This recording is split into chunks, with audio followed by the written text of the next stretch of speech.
Reality wants you to take reality seriously, to see this experience as the ultimate underlying truth of existence. Concepts such as birth and death, past and future, encourage us to take this serious approach and believe that it is all very important and very real. To believe in time, to believe in your past, your future. It wants you to believe that this is not just a game, that this is the pure state of things. It hides from us the secret of our own immortality, that existence is eternal. It wants you to believe that you're a single being inside of a single body, with things to see and do, with places you've been to and places you'll go, existing in time and space. We are living in a culture entirely hypnotized by the illusion of time, in which the so-called present moment is felt as nothing but an infinitesimal hairline between a causative past and an absorbingly important future. We have no present. Our consciousness is almost completely preoccupied with memory and expectation. Or if we open our eyes and see clearly, it becomes obvious that there is no other time than this instant, and that the past and the future are abstractions without any concrete reality. There is a whole other world that exists for you to experience. The concept of the past, the future, are concepts which you can never physically interact with, places you can't experience firsthand without the reference point of your current position. They simply don't exist. Tomorrow never comes. You'll always and only ever exist in this moment and this moment only. An eternal consciousness housed in a cycle of vessels. To bring your whole awareness into this present moment, simply breathe in. Breathe out.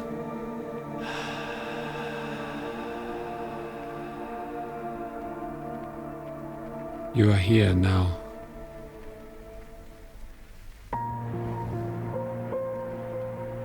Being on the constant hunt for deeper knowledge will grow tiresome.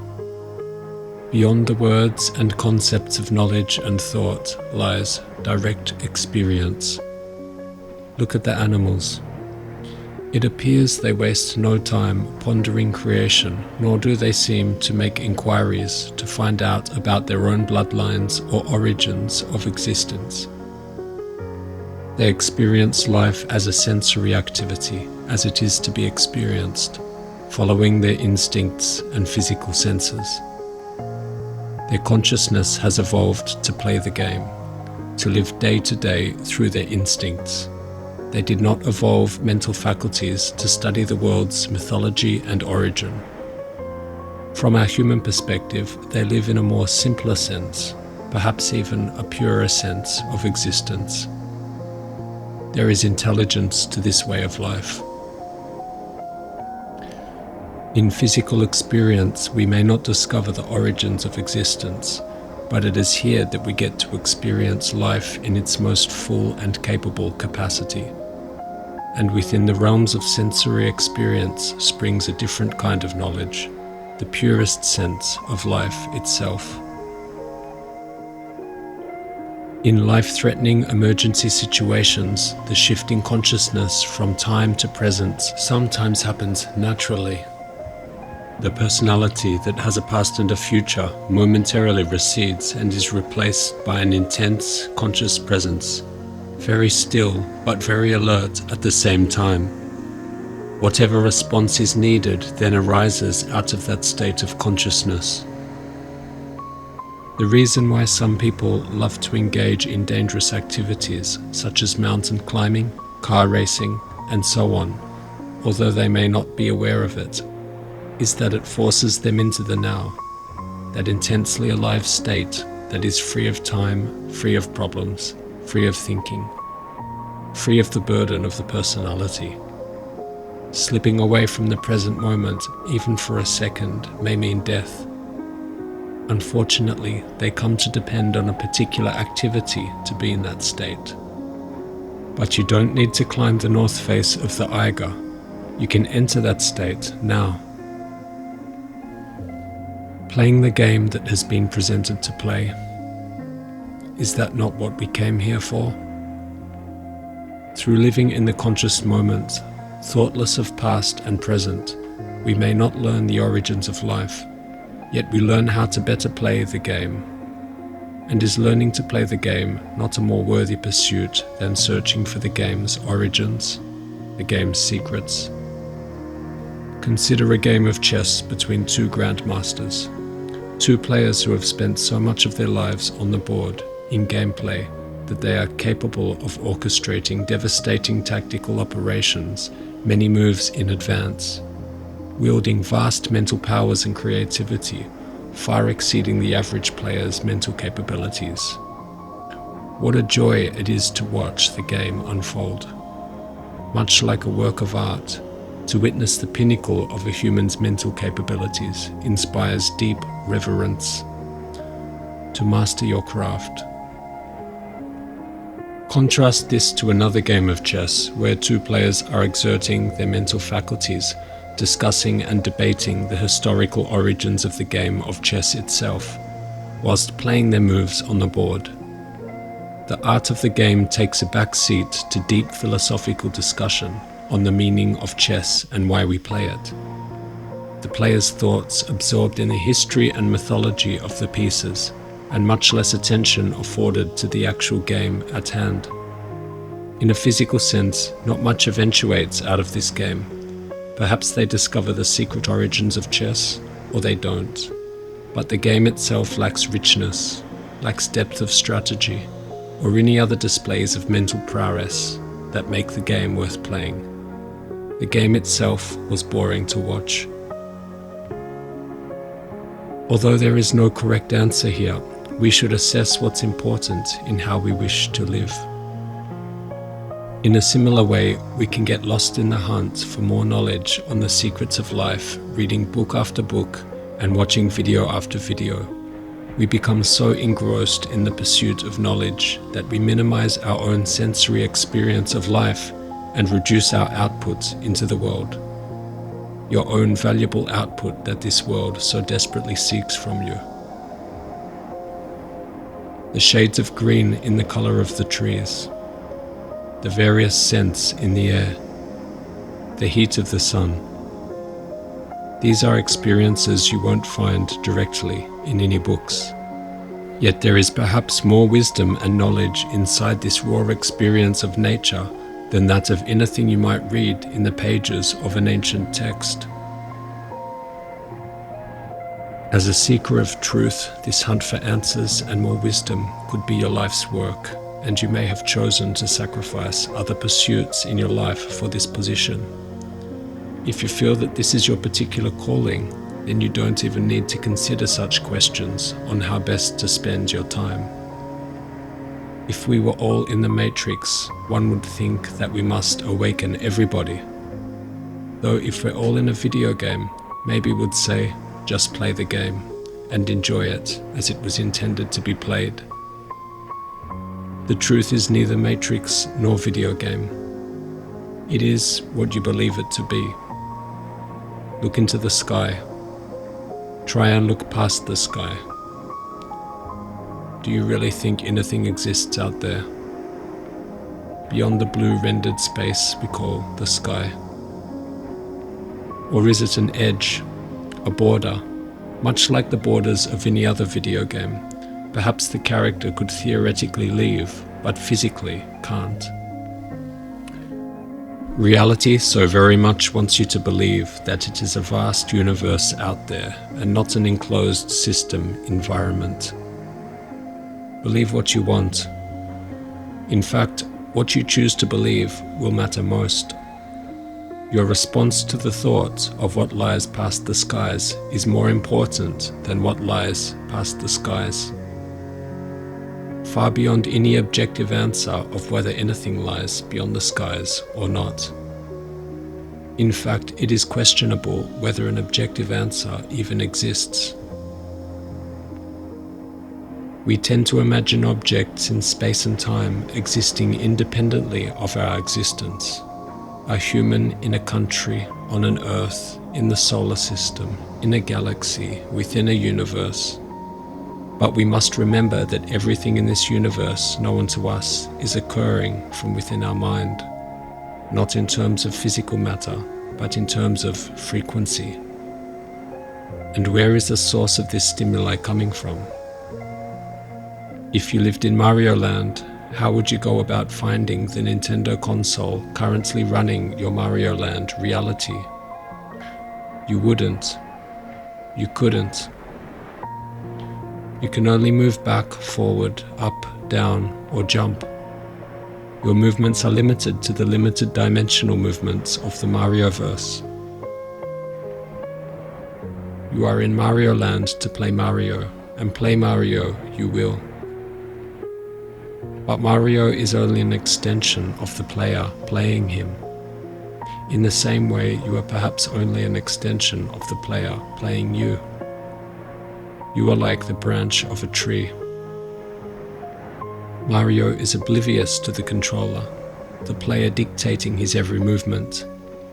Mario has become the embodiment of that player in the Marioverse, much as you are an extension of your greater self that exists outside of this realm. Don't forget that your body is an instrument of reality creation, of energy conduction. There is no underlying structure that exists independent to your consciousness.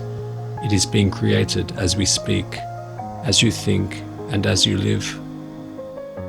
You are a part of a whole. There is no pre-existing base reality. Nothing exists without the presence of your consciousness. Our human body is a reality-shaping tool. It can do this because the universe is malleable to our own will. The ancient Hermetic texts allude to this same principle, that the universe is mind. That is why techniques such as visualizations are so effective in bringing about the reality that we so desire. We exist in this system through an avatar, at birth given a blank slate. There is a you that chose this scenario, much like how the character is selected before commencing gameplay. This current state you are experiencing is connected to a you that perceives infinitely more than your body and mind in this realm does. You agreed upon the limitations of your faculties in order to enjoy and participate in this game of life on Earth. I think it is apparent that if we didn't wish to be here, if we didn't need to be here, we simply wouldn't be. I hope from this you can relax. It's hardly real. This is a game to be played. You'll never be in the gaps where you don't exist, but will always be in the points where you do exist. And it will always be this eternal moment of the present that you're experiencing right now. With this idea in mind, a good starting point is as follows. Use less words, and where the situation permits, practice a state of no thought, thoughtlessness. Between you and the raw experience of life itself lies your mind, a useful tool that is often a burden, interrupting your ability to perceive life in its purest form. To experience life right now, disengage from your thoughts, your mental chatter, and ideas. Simply engage with your five senses, allowing everything in. As it is, now is the only place where life occurs. Now is the only place where you exist. Our thoughts cloud reality. They take away from the sensory experience of now. When you were a child, you could tune into reality with the greatest intensity. It was for this very same reason, the ability to tune into the present moment, the universal stream of consciousness. We miss those days when we could just be. We were in a different state of mind, a different mode of living, a state of downloading, an ability to take in the surroundings and experience everything without interpretation. There is a wisdom here that you can see in all the animals on earth but man. As kids, we didn't carry heavily calculated interpretations and meanings behind all our sensory input. We didn't form opinions based on sensory information. We just experienced our senses as they were, a pure sense of living. On reflection, many of us see a profound wisdom in this simplicity. Many times when we wish to return to our early years, it is perhaps that frame of existence that we wish to return to. To experience the world without thoughts is the purest form of consciousness.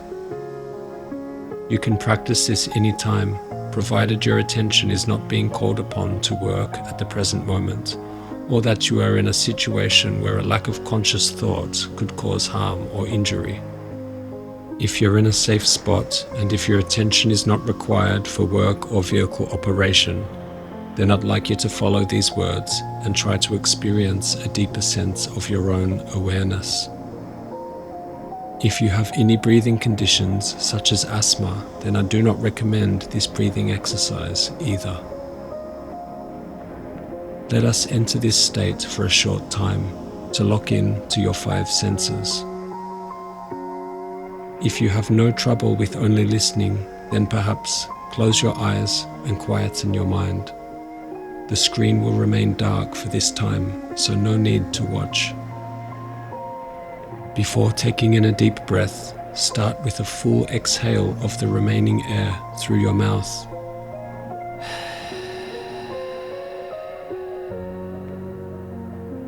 Slowly continue to breathe out all the air from your lungs through your mouth and count to 5 until there is no more left to exhale. Pause for a second or two and through your nose deeply inhale a full breath of air.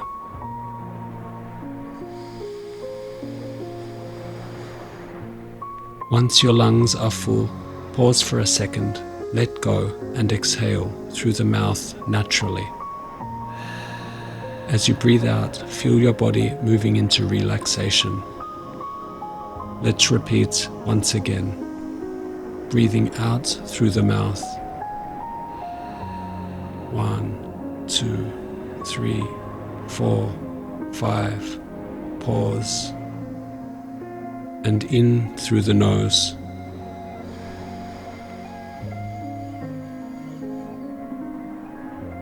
Pause and exhale. Now you will return to your natural automatic state of breathing. Your body is entering into relaxation. Stresses are fading away. You're entering into the present moment, which is only breath. Ask yourself, what can you hear? In a moment, you are going to focus your attention to your ears, to the sounds around you. What can you hear? Listen to the various sounds, the ambient sounds, chatter of voices, cars, birds, the sound of my voice, everything.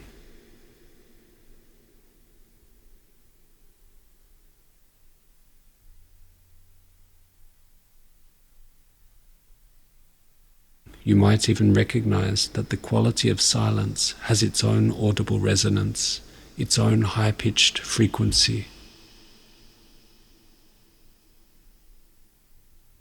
Count the different sounds you hear. See if you can hear them individually, making up the sound landscape that lies before you.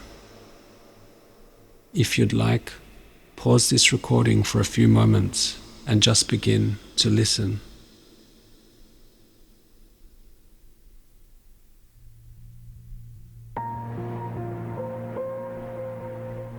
Now, Bring your attention to your eyes.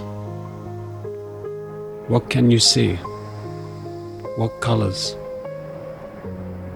What shapes? What patterns? Focus on a very small object in your field of vision, a speck of paint or dirt on the wall, a pattern on a blanket, a leaf. Focus all of your attention onto this small object for a moment. Stare into it with deep intent. Notice its texture, its color, its shape.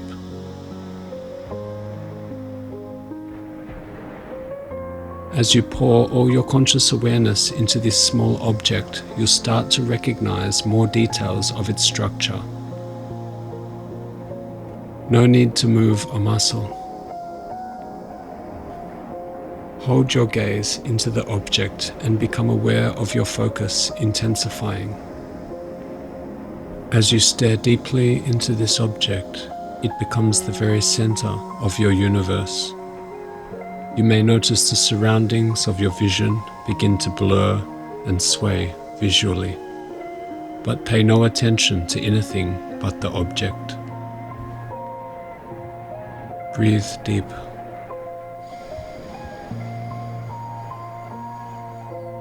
Continue to focus on this small object and let it draw your consciousness into it.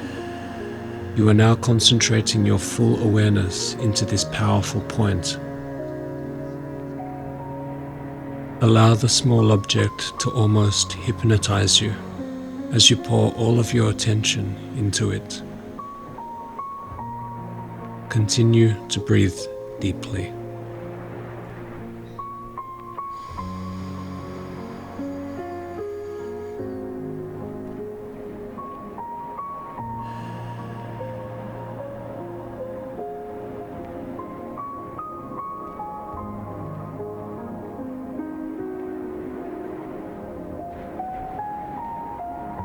For many of you, you may begin to enter a sort of trance or meditative state.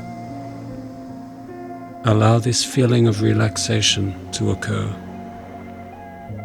If you'd like again, pause this video for a moment whilst meditating on this object until your body is ready to finish.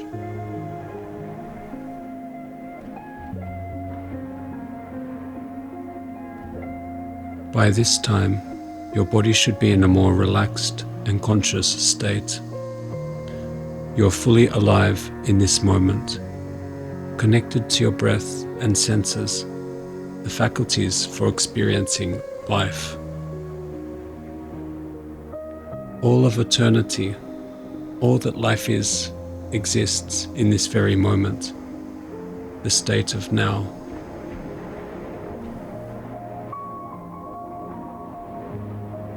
The closest we can get to the truth, that is to say, true experience, is by experiencing things directly, without the filter of concepts or philosophies to translate the stimuli of our senses. By the end of it all, we may come to see that understanding reality through the intellectual mind is like trying to listen to a color or trying to taste a sound, an incompatibility of sensory perception. Perhaps there is more wisdom in living like the animals, tuned to the moment without an over-analysis in the objects at hand.